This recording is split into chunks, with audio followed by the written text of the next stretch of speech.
Hi friends, Gogisetti Subbarao మీ psychologist. ఇవాళ మనం చెప్పుకునే టాపిక్ మనకు ఎక్కువగా మానసిక సమస్యలు తీవ్రంగా ఎందుకు వస్తాయి, వాళ్ళల్లో మానసికమైన సమస్యలు ఎక్కువగా రావడానికి కారణాలు ఏంటో కొన్ని చూద్దాం. ఎందుకంటే మనం ఏదైనా కాన్షియస్గా చేసినప్పుడు అంటే చేతనంగా అంటే సిగ్మండ్ ఫ్రాయిడ్ చెప్పినట్టు conscious mind, sub conscious mind, unconscious mind అని 3 స్టేజెస్ ఉంటాయి అన్నమాట మైండ్లో. మనం కాన్షియస్గా అంటే మనం ఎప్పుడైతే ఏ పని చేస్తున్నామో ఆ పనిని గుర్తుపెట్టుకోవడం కానీ, ఆ పనిని చేయటం కానీ, ఆ వర్క్ చేయటం కానీ, చదవటం కానీ, ఇప్పుడు కాన్షియస్గా మనం తెలిసి చేసే ప్రతి ఒక్క పనిని కాన్షియస్గా చేయటం, ఈ క్షణం, ఈరోజు, ఇప్పుడు అనేది ప్రతి ఒక్కటి కాన్షియస్గా మనకు తెలిసి చేసేది ఉంటుంది అనమాట. తెలిసి గుర్తెచ్చుకుని మనం చేస్తూ ఉంటాం కాన్షియస్గా. అయితే సబ్ కాన్షియస్ మైండ్ అనేది ఇంకోటి ఉంటుంది. అదేంటంటే మనకు ఎప్పుడో చిన్నప్పుడు చేసిన పనులు కానీ, ఇష్టమైన పనులు కానీ, గుర్తులు కానీ, ఆ సందర్భం గుర్తొచ్చినప్పుడు కానీ, ఫ్రెండ్స్తో డిస్కస్ చేసుకునేటప్పుడు, ఆ ప్రాంతానికి వెళ్ళినప్పుడు, ఆ సిచ్యువేషన్ చూసినప్పుడు మనకు అవన్నీ గుర్తొస్తూ ఉంటాయి. చిన్నప్పుడు ఆటలు కానీ, గొడవలు కానీ, బాధలు కానీ, ఇలాంటివన్నీ ఫ్రెండ్స్తో తిరిగినవి కానీ, స్కూల్లో జరిగిన విషయాలు కానీ, ఇంట్లో నాన్న కొట్టిన విషయాలు కానీ, నాన్న అప్రిషియేట్ చేసిన విషయాలు కానీ, స్పోర్ట్స్లో గెలిచినప్పుడు కానీ, ఇలాంటివన్నీ చిన్నప్పుడు జరిగినాయి, ఎప్పుడో జరిగినాయి.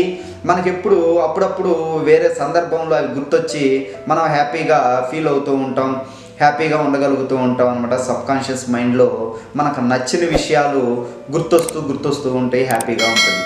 కాన్షియస్ అంటేనేమో ప్రజెంట్ మైండ్, ఇప్పుడు ఏదైతే చేయాలనుకున్నామో దాని గురించి ఆలోచించడం, దాని గురించి చేయటం, ఆ పని కంప్లీట్ చేసుకోవడం అనేది కాన్షియస్ మైండ్గా అనుకుంటే, సబ్ కాన్షియస్ మైండ్ అంటే ఏంటంటే మనకి నచ్చిన విషయాలు, మనకి ఇష్టమైన విషయాలు, చిన్నప్పుడు ఎప్పుడో జరిగిపోయిన విషయాలు మళ్ళీ గుర్తొచ్చి మనం హ్యాపీగా ఫీల్ అవుతూ హ్యాపీగా ఎంజాయ్ చేస్తూ ఉంటాం అనమాట, రీకాల్ చేసుకుని. అయితే అన్కాన్షియస్ మైండ్ అనేది ఒకటి ఉంటుంది.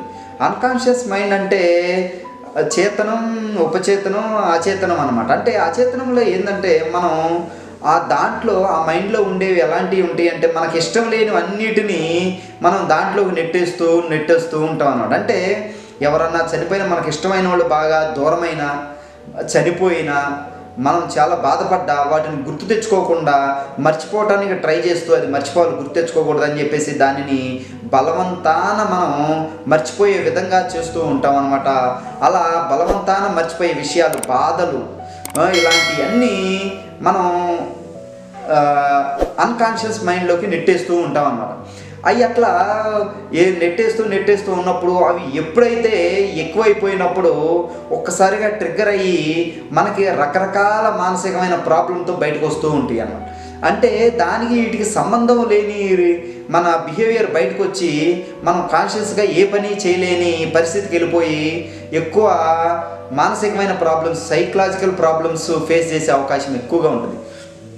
జనరల్గా మన సైకలాజికల్ ప్రాబ్లమ్స్ వేటి వలన వస్తాయి అంటే మనకు నచ్చని విషయాన్ని మర్చిపోవడానికి, కావాలని బలవంతాన మర్చిపోవడానికి ట్రై చేసినప్పుడు అవి అన్కాన్షియస్ మైండ్లోకి వెళ్ళిపోతూ ఉంటాయి. అవి అన్కాన్షియస్ మైండ్స్లోకి అలాంటి చాలా వెళ్ళిపోయినప్పుడు, అవి నిండిపోయినప్పుడు, అవి ఎక్కువైపోయినప్పుడు అవి ట్రిగ్గర్ అయ్యి రిటర్న్ బ్యాక్ అయ్యి రకరకాల మానసికమైన రుగ్మతలకు దారితీసే అవకాశం ఎక్కువగా ఉంటుంది అన్నమాట. కాబట్టి ఎప్పుడైనా మనం మానసికమైన ప్రాబ్లమ్స్ ఎక్కడి నుంచి వస్తాయి అంటే అన్కాన్షియస్ మైండ్ నుంచే వస్తాయి అనేది గుర్తుపెట్టుకోవాలని. కాబట్టి ఇక్కడ మనం ఎక్కువగా మర్చిపోవాలనుకోవడం కానీ, బాధ విషయాలని ఎక్కువగా నాకు గుర్తు రాకూడదని కావాలని చెప్పి మర్చిపోవటం కానీ, మర్చిపోదాం అనుకుంటాం కానీ మర్చిపోం. కానీ ఇవి మానసికమైన రుగ్మతల రూపంలో మళ్ళీ బయటకు వస్తాయి. కాబట్టి మనం బలవంతాన మర్చిపోకూడదు.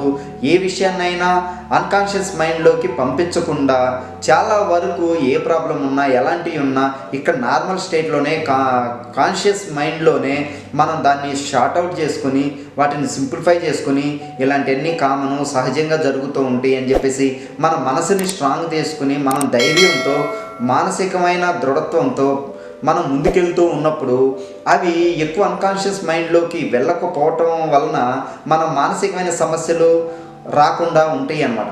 కాబట్టి మనకు ఎలాంటి సమస్యలు వచ్చినా, ఎలాంటివి వచ్చినా కాన్షియస్లోనే మనం దాన్ని క్లారిఫై చేసుకుంటే అన్కాన్షియస్ మైండ్ నుంచి మనకు ప్రాబ్లం వచ్చే అవకాశం ఉండదు అనేది గుర్తుపెట్టుకోవాలి. కాబట్టి సిగ్మండ్ ఫ్రాయిడ్ చెప్పినట్టు మన మైండ్ని మూడు విధాలుగా సపరేట్ చేశాడు. Conscious mind, unconscious mind, subconscious mind. Subconscious mind వల్ల కానీ కాన్షియస్ మైండ్ వల్ల కానీ మనకి ఏ విధమైన ప్రాబ్లం ఉండదు. అన్కాన్షియస్ మైండ్ వల్లనే మానసికమైన ప్రాబ్లమ్స్ వచ్చే అవకాశం ఉంటుంది.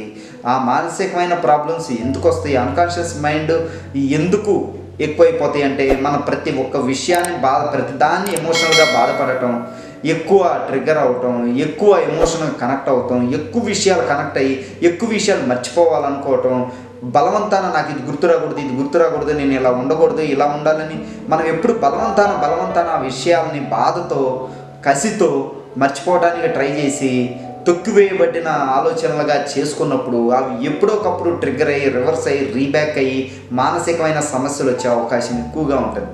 ఎప్పుడైనా మనకు వచ్చినప్పుడు ఏదైనా సమస్య వచ్చినప్పుడు కాన్షియస్గా ఇలాంటివి సహజంగా వస్తాయి, ఇది ఇప్పుడే అని చెప్పేసి అప్పుడు కొంచెం బాధపడినా, కొంచెం ఫీల్ అయినా, ఎమోషనల్గా కనెక్ట్ అయినా కొన్ని రోజులు రాను తగ్గించుకుంటూ దాన్ని ఇంకో విధంగా ఇంకో వర్క్ మీదకి, ఇంకొక ఎమోషనల్ బ్యాలెన్స్ మీదకి, ఇంకొకళ్ళతో కానీ ఇట్లా కనెక్షన్స్ పెంచుకున్నప్పుడు ఆ ప్రాబ్లంను తగ్గించుకుని అన్కాన్షియస్ మైండ్లోకి పంపించకుండా ఇక్కడికిక్కడే కాన్షియస్గా మనం కంట్రోల్ చేసుకోగలిగితే మానసికమైన సమస్యలు వచ్చే అవకాశాలు 99% ఉండవు అనేది గుర్తుపెట్టుకోవాలి.